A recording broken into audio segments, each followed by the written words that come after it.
Je retrouve Myriam Revaud-Dallon, une des philosophes les plus importantes, les plus reconnues du monde, dans le monde entier. Myriam est connue, reconnue, et elle signe le premier numéro d'une nouvelle collection d'ouvrages qui a été initiée par Mazarine Pinjot aux éditions Mialet-Barreau. Et il s'agit d'un échange épistolaire entre deux philosophes. Alors, c'est difficile de trouver quelqu'un au niveau de Myriam en France, mais Chantal Delsol a osé s'y confronter. Donc, il faut la saluer pour cet exercice. C'était imprudent, je trouve. Donc, Myriam Revaud-Dallon, vous signez donc ce premier ouvrage de cette collection. L'échange épistolaire, c'est formidable parce qu'on a un peu tendance à oublier que les mots valent plus que les paroles qui s'envolent.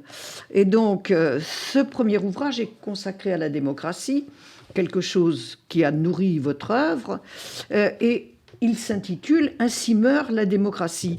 Alors, d'abord, pourquoi cet échange aujourd'hui? Pourquoi cette question? Et quelle est votre définition personnelle, très brièvement, de la démocratie? Alors, je voudrais d'abord revenir très vite sur l'idée de cette nouvelle collection qui consiste, au fond, à rétablir ou à essayer de rétablir ce qui a totalement disparu du débat public, c'est-à-dire une discussion de fond entre des gens qui ne sont absolument pas d'accord. Parce que, bien entendu... c'est le fond qui manque. Les gens pas d'accord, il y en a. Non, des gens pas d'accord, mais il y en a. Et ce qu'on voit, c'est aujourd'hui, et ce n'est pas d'ailleurs sans rapport avec le titre « Ainsi meurt la démocratie », c'est-à-dire la disparition du débat public, sûr. La disparition du conflit, de la confrontation. De la confrontation, c'est ce que j'appelle le conflit, qui n'est pas la guerre. C'est-à-dire le fait que, au fond, nous sommes confrontés à des adversaires qui ne sont pas des ennemis. Absolument. Et que cette confrontation avec des adversaires, c'est un élément capital de la démocratie. Et alors, c'est le premier livre de cette collection qui s'appelle Disputatio et qui doit, d'une certaine façon, mettre en rapport, sous la forme d'une correspondance. Et la forme de la correspondance, c'est très, très bien parce que... c'est très important. C'est très important. D'abord, il y a quelque chose de très agréable. On a l'impression... Moi, j'ai eu beaucoup de plaisir à faire ça. J'avais l'impression de me retrouver un peu au XVIIIe siècle, avec les grands échanges de correspondance. Et puis surtout, en fait, la correspondance par écrit, ça permet un peu de tempérer, parce que quand on n'est pas du tout d'accord, on peut éprouver de l'agacement. Il y a le recul.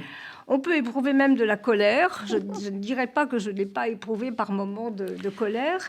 Et la distance de l'écrit, ça permet vraiment de retenir quelque chose et puis d'essayer justement de surmonter cet agacement ou cette... Et de bien mettre les mots là où il faut. Et en plus, alors... ce qui est très, très intéressant, c'est qu'on s'aperçoit qu'on utilise quelquefois les mêmes mots, mais que ça n'a pas le même sens pour les deux interlocuteurs, et que ça vaut la peine d'être développé. D'être développé et souligné, parce que là, on le voit dans les échanges. Mais on va revenir au fond du livre, parce que c'est ça qui est important. Pourquoi cette question « Ainsi meurt la démocratie » Voilà, parce que... Pourquoi aujourd'hui et votre définition personnelle de la démocratie? Pourquoi ainsi meurt la démocratie? Parce que je pense que tout le monde est d'accord, en dépit de la différence des positions, pour dire qu'il y a une crise très très grave de la démocratie, et au fond, et que peut-être même la démocratie est confrontée à une éventuelle disparition. À une finitude programmée. Pas simplement, parce qu'en fait, même sur le terme de finitude, Chantal Delsol et moi, nous n'avons pas la même C'est bien pour ça que j'emploie. Mais, par exemple, très simplement, ce qu'on voit quand on regarde les statistiques et les données... Les enquêtes, là, on voit deux choses absolument capitales. Que premièrement, les démocraties reculent dans le monde, qu'il y a de plus en plus de régimes autocratiques, de plus en plus de dictatures, et la multiplication des coups d'État, et que les démocraties libérales sont en très net recul. Donc là, c'est déjà un problème. Et le deuxième problème, qui est que, et c'est là où je pense qu'il y a des divergences très profondes, à l'intérieur même des démocraties, on voit de plus en plus de gens qui se disent « Oh, mais c'est peut-être pas le meilleur régime, c'est peut-être pas le même système de gouvernement, c'est absolument la démocratie libérale, personne n'arrive à décider, ça prend du temps. » On manque d'efficacité. Voilà, on manque d'efficacité, c'est pas bien géré, l'exercice des contre-pouvoirs, par exemple la démocratie parlementaire, ça prend un temps infini, et on aurait peut-être intérêt, parce qu'il y a les enquêtes d'opinion qui le montrent très clairement, les enquêtes du Monde en 2016 et du Cevipof en plus récemment, je crois que c'était en 2020, qui vont exactement dans le même sens.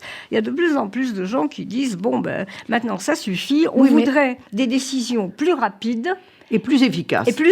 Oui, mais ça, il y a confusion là, parce que cette rationalité instrumentale, cette efficacité, en fait, c'est le langage de l'entreprise. C'est pas le langage politique. Absolument. Alors, c'est là où moi, je pense qu'effectivement, il y a...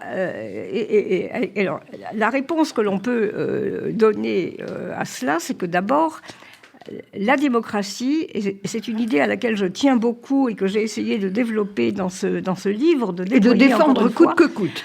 Oui, et puis surtout de montrer que la démocratie, c'est pas simplement un système de gouvernement au sens étroit du terme. C'est pas seulement un ensemble de lois. C'est ça, une organisation du pouvoir, de l'exercice du pouvoir. Même si, par exemple, la séparation ou l'équilibre des pouvoirs, c'est quelque chose de très important. Donc, c'est pas seulement une organisation strictement juridico-politique. C'est aussi ce que Tocqueville appelait une forme de société. C'est-à-dire une manière de vivre ensemble, des mœurs, un état d'esprit, un esprit... Une norme de vie en commun. Voilà, de vie en commun. Et donc c'est là aussi où... C'est aussi une culture politique. Voilà, intervient la question de savoir ce que c'est que le commun, ce que c'est que de vivre en commun. Et moi, je suis très attachée à l'idée que dans la démocratie, il y a aussi des sentiments, des sentiments politiques, une manière d'avoir des relations avec les autres, qui n'est pas du tout la même que celle que, par exemple, il peut y avoir dans une dictature. Faire nation aussi, c'est ça la démocratie, au sens de Renan. Voilà, c'est ça, tout à fait. Et c'est là où la question du débat public est extrêmement importante, où la question de l'esprit critique est très, très importante. Et je pense qu'une démocratie ne peut pas vivre sans que les citoyens, ils n'ont pas besoin d'avoir des compétences particulières pour ça. Ils n'ont pas besoin d'être des technocrates avertis ou de savoir. Une démocratie, c'est très important que les citoyens puissent exercer leur faculté de juger. Et de manifester. Et de manifester, c'est-à-dire qu'en fait, une fois qu'on a voté, c'est pas terminé. C'est-à-dire qu'en fait, les gens s'imaginent en général que on a une démocratie quand il y a un suffrage universel. On n'abandonne pas. On n'abandonne pas. Voilà. Alors, je prends un exemple très concret.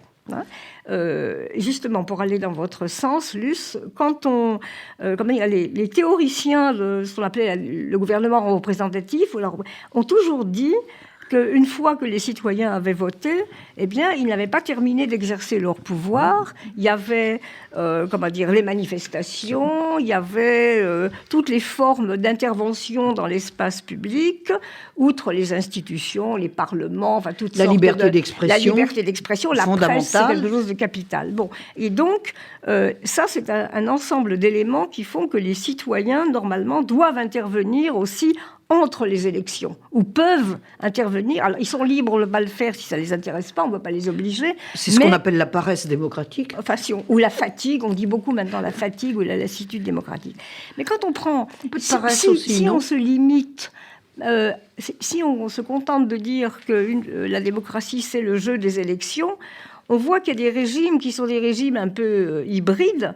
Je pense à ce qu'on appelle les démocraties libérales, la Hongrie ou la Pologne, où on voit que les dirigeants considèrent qu'ils sont maîtres de la souveraineté populaire une fois qu'on a voté pour eux. Et on les voit systématiquement, comme en Pologne ou en Hongrie, s'attaquer à l'appareil judiciaire, s'attaquer à l'exercice des contre-pouvoirs, au nom, avec cet argument qui consiste à dire « Ah ben, nous avons été élus par le peuple, maintenant, au fond, nous avons les mains libres. Nous avons les mains libres. » Alors qu'il faut quand même comprendre que quand on vote pour des représentants, ils ne sont pas censés parler ou décider à notre place, mais en notre nom. Ce qui n'est pas la même chose. C'est pas la même chose. Et c'est très important de bien comprendre la différence. Parce qu'en notre nom, moi, je peux récuser à un certain moment et je peux dire non, pas en mon nom. Ou bien pas, évidemment. Ou on peut dire pas en notre nom. Vous récusez aussi, face à Chantal Delsol, l'idée d'un Occident judéo-chrétien. Pourtant, historiquement, cela semble évident, mais ça ne l'est pas. Non, ça ne l'est pas. D'abord parce que, à un moment... je suis bien obligée d'y faire référence. Chantal Delsol écrit « La démocratie est née chez nous ». Alors, je dois dire... Chez nous, que j'ai retenu ma colère en lisant ce chez nous, je peux le dire, parce que je l'ai écrit. Et j'ai répondu, moi, qui suis une fille d'immigrés juifs polonais, je trouve que ce chez nous a un curieux parfum d'exotisme. Oui, vous l'avez écrit noir sur blanc. Voilà, je l'ai écrit noir sur blanc. Bien. Et j'ai dit... Pourtant, c'est une perception très répandue. Très répandue. Justement, on dit sans arrêt chez nous, chez nous. Et j'ai répondu, dire que la démocratie est née en Occident, ce n'est pas la même chose. Parce que l'Occident, c'est au fond un ensemble où il y a des traditions extrêmement mêlées. Et voire, parce que la démocratie, elle est issue de quoi? Elle est issue de la démocratie grecque, elle est issue d'une certaine façon des cités-États italiennes à la Renaissance, de la philosophie des Lumières au XVIIIe siècle, qui a de la Révolution britannique, de la Révolution anglaise, de la Révolution française. Et ce qui est quand même extraordinaire, c'est que la philosophie des Lumières, elle s'est attaquée au fondement de la religion chrétienne. Bon, et donc c'est la racine. Voilà, donc il y a quand même, je dirais, une sorte de melting. Je ne dis pas qu'il n'y a pas de tradition, mais même l'Occident est lui-même un melting pot. Hein, et le passé de la démocratie est un passé extrêmement composite. Et maintenant, l'expression de judéo-christianisme. Le judéo-christianisme, ça veut dire quelque chose de très précis. Et les spécialistes de l'Antiquité le savent très bien parce qu'ils travaillent dessus. Ça désigne la période qui s'étend à peu près sur un siècle ou sur 2 siècles, un peu avant et après la naissance de Jésus-Christ. Donc on a une histoire du judaïsme et de ce qui s'est passé à ce moment-là. Mais ce n'est pas l'Occident. Ça n'a rien... Alors, c'est ça le judéo-christianisme. Et quand on extrapole et qu'on dit... on parle de la tradition judéo-chrétienne, d'abord on oublie quand même que le judéo-christianisme au Moyen-Âge n'a pas été si bienveillant. On se souvient de ce que dans ce qu'ont subi les communautés juives dans l'Occident chrétien. La les rouelle, ghettos, l'interdiction d'exercer certains métiers, ghettos, etc. Bon, c'est même pas la peine de revenir dessus. C'est nier le fait qu'il y a eu un antisémitisme, un antijudaïsme chrétien absolument évident. Bon, même si les choses ont été il a fallu attendre Vatican II quand même. Mais parler du judéo-christianisme comme s'il s'agissait d'une sorte d'harmonie, voilà, ça n'a strictement aucun sens. C'est-à-dire qu'au fond, c'est pour moi un vocabulaire strictement vous dites que c'est un usage dévoyé de l'expression. C'est un usage dévoyé d'un phénomène historiquement situé, comme je l'ai dit, entre au 1er siècle, avant et après la naissance de Jésus, c'est-à-dire le moment où il y a des transformations, bref. Mais ça n'a rien à voir avec, je dirais, le rappel d'un judéo-christianisme qui sert maintenant à désigner une identité figée et surtout à exclure. Fictive, surtout. Voilà, et fictive. Voilà. Donc, alors, vous évoquez aussi Spinoza, grand philosophe, et sa préférence pour la démocratie. Oui. Et car c'est pour lui le régime le plus susceptible, je vous cite, de respecter la liberté naturelle des individus. Mais liberté naturelle, ce n'est pas évident. Et en quoi cette affirmation vous séduit-elle et correspond-elle à une réalité? Alors, pour moi, on n'utiliserait plus sans doute le même vocabulaire que celui de Spinoza, penseur du XVIIe siècle. Il faut le replacer dans le contexte. Mais ce qui est intéressant, c'est que quand Spinoza dit que la démocratie est il parle presque du mode d'existence collectif des hommes qui est le plus apte à déployer la liberté naturelle. Il ne parle pas tellement de la liberté naturelle des individus en tant que ce sont des individus repliés sur eux-mêmes, mais c'est la forme d'existence la plus apte à déployer leur puissance d'agir collective. Et c'est ça que je trouve très intéressant. C'est-à-dire... Et très démocratique. Et très démocratique. Et donc, ça ne veut pas dire non plus que les hommes sont naturellement démocrates. C'est pas ça du tout. La démocratie, c'est un apprentissage. Hein, on le voit très bien. Les pays qui, par exemple, arrivent à sortir de régimes autocratiques ou de dictature, c'est un apprentissage très long. On le voit en Ukraine. L'appétence pour la démocratie, elle s'est faite aussi depuis 1991, dans des conditions extrêmement difficiles. Il faut rappeler que c'est Kiev qui a été le premier État à adhérer au test de Gorbatchev et à condamner le communisme et les crimes staliniens. Mais il y a des tas d'exemples qu'on pourrait donner dans le monde sur la difficulté. Alors pour nous, c'est relativement facile parce que nous avons une tradition en Europe, aux États-Unis, une tradition au fond révolutionnaire, que ce soit la révolution américaine, la révolution anglaise. Nous sommes des démocraties installées d'une certaine façon depuis des siècles.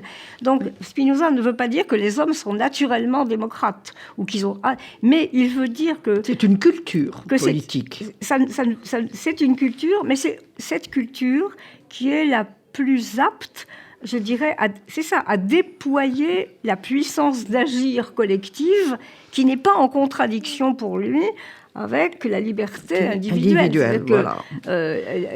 On ne pense pas, on ne peut pas penser la liberté individuelle contre, d'ailleurs c'est le contresens que l'on fait sans arrêt maintenant, hein, c'est-à-dire qu'on conçoit la liberté individuelle comme ce qui s'oppose à au fond, à la liberté collective. On pense l'individu, alors qu'en réalité, on devrait comprendre que, d'abord, on n'est pas libre tout seul. Voilà. On n'est pas libre tout seul, on est libre avec les autres.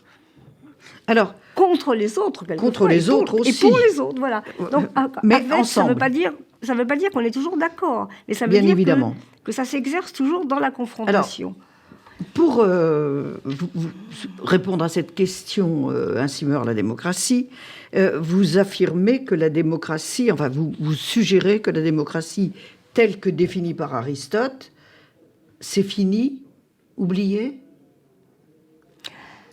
Il y a une démocratie moderne qui... Ah oui, non, c'est vrai que qui remplace ça, on le sait les bases classique de la démocratie. Exactement ça, c'est que la démocratie grecque, par exemple, elle s'exerçait dans des conditions très particulières. Il y avait très peu de citoyens. Oui. C'était une démocratie directe. Ils se réunissaient régulièrement sur l'agora. Ils discutaient ensemble. Il n'y avait pas de réseaux sociaux. Mais c'était ensemble.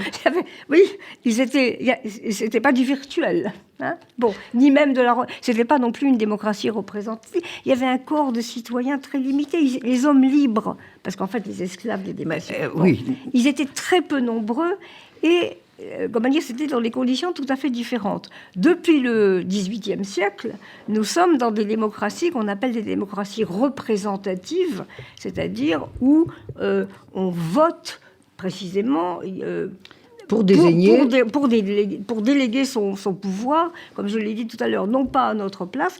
Nous sommes, nous, des démocraties de contrôle, plus que des démocraties... Les Athéniens...